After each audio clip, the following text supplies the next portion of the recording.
Haji Nurul Huda, Kiai Haji Fuad ning Bat. Niki wonten Gus-gus, wonten Gus Thaif, Gus Fahim, Gus Makmun, wonten Mbah Kawula niki Gus Kausar. Ini yang saya agak kecewa itu moderatornya itu berusaha guyon karena takut tak suruh baca Fathul Wahab.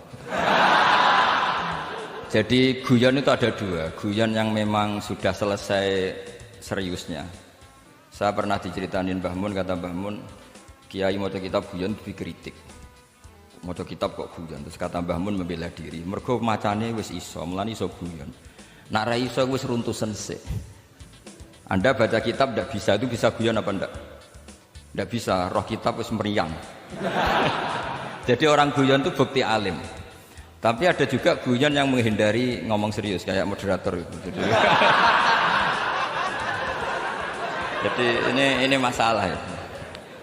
Terus kecewa saya kedua, saya itu ngira Santri Proso itu katanya terkenal khusuk-khusuk, adabnya bagus. Ternyata ada percontohan yang nggak bagus. Di depan para gus-gusnya guyon. Jadi ini kekecewaan saya yang kedua. Nanti saya lebih kecewa lagi, ternyata yang khataman Fathul Wahab itu tidak paham Fathul Wahab. Itu lebih kecewa, tak bawa sampai mati itu nanti. Itu kecewa itu. Nah begini sebagaimana makalah yang saya bikin, karena tadi moderator sudah guyon, saya berusaha ngendikan serius. Karena memang fikih itu harus dikaji secara serius, meskipun dengan pikiran yang ceria, yang riang. Saya itu di Jogja itu lama sekali dan tetap sebagai rujukan. Karena saya spesialis sering ngendikan fikih.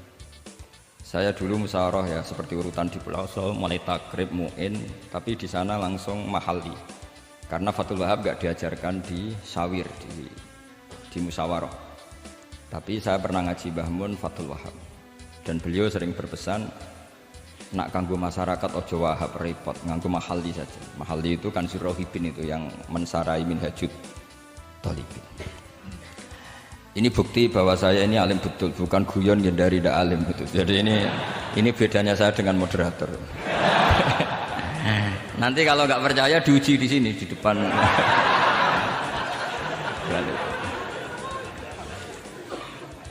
Saya ngaku alim itu bukan karena sombong, tapi keharusan.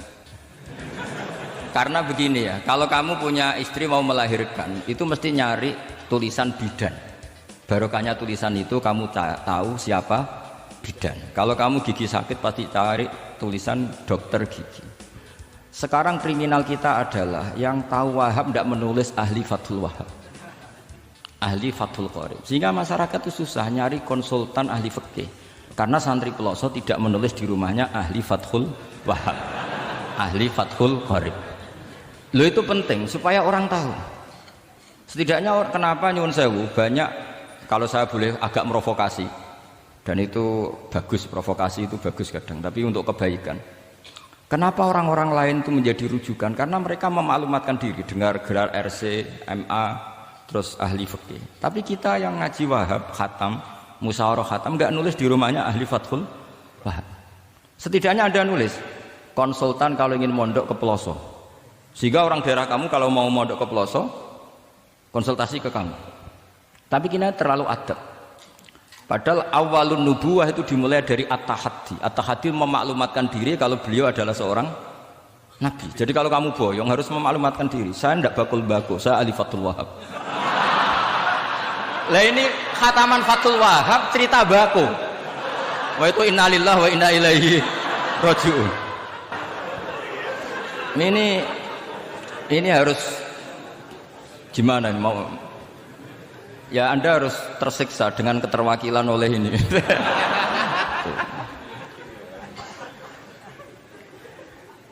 Saya ini baca kitab banyak sekali, termasuk kitab Ithaf.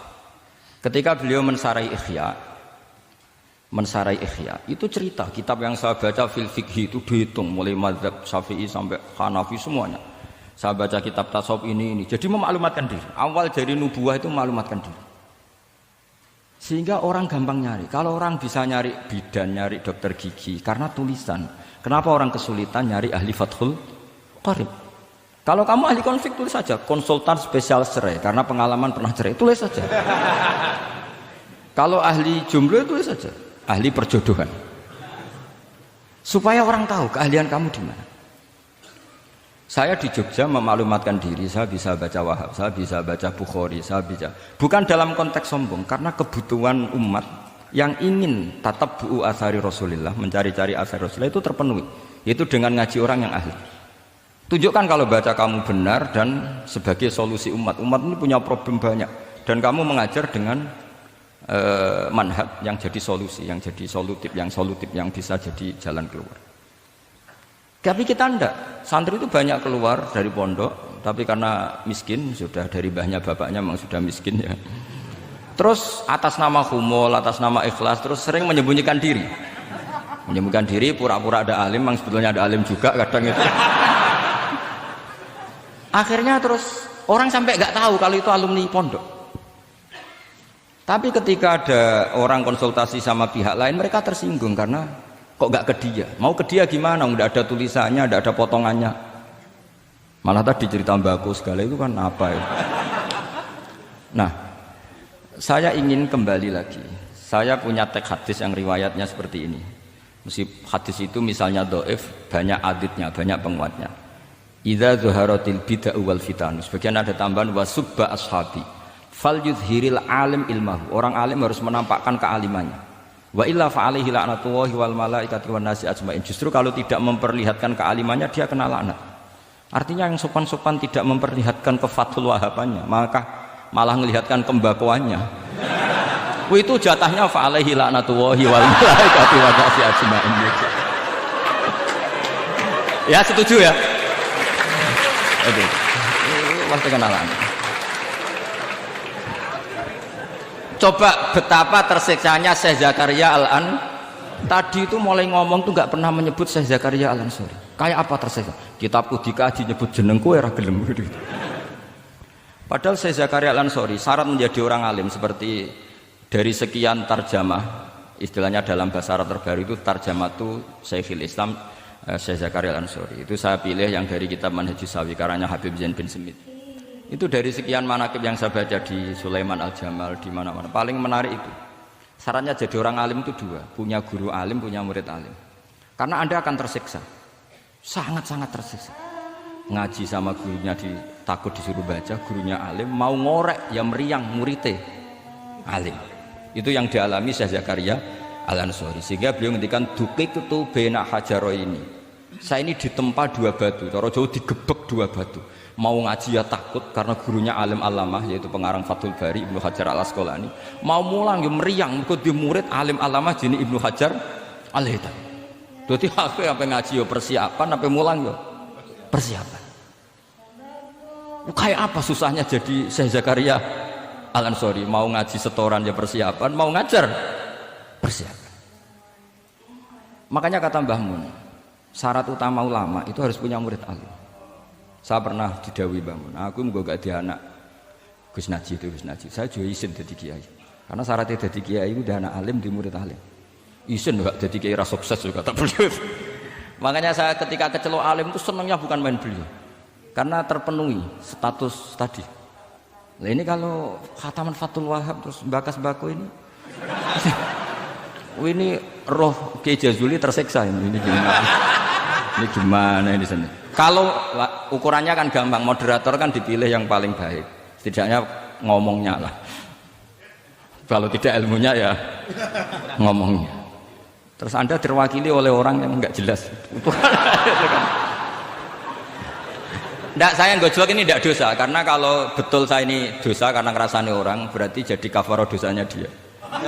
Soal saya kan amalnya sudah banyak, aman lah. Aman, jadi nanti. Jadi kalau jatah hasanah saya harus diminta dia, tak kasih aja. Gampang. Masih surplus banyak. Ya masih surplus, masih banyak. Kan orang itu kalau baca Quran satu huruf itu dapat 10 kebaikan. Saya ini hafal Quran, sudah agak terhitung itu sudah. Itu untuk kamu tak saati satu huruf cukup nanti kalau nanti nuntut di akhirat itu tak kasih satu huruf itu cukup. Jadi, ya nggak apa-apa, nanti silahkan nuntut nanti di apa akhirat. Tapi kamu lebih saya tuntut. Kamu tuh siapa kok nyuruh-nyuruh saya di sini itu. Tapi dosanya lebih besar lagi itu.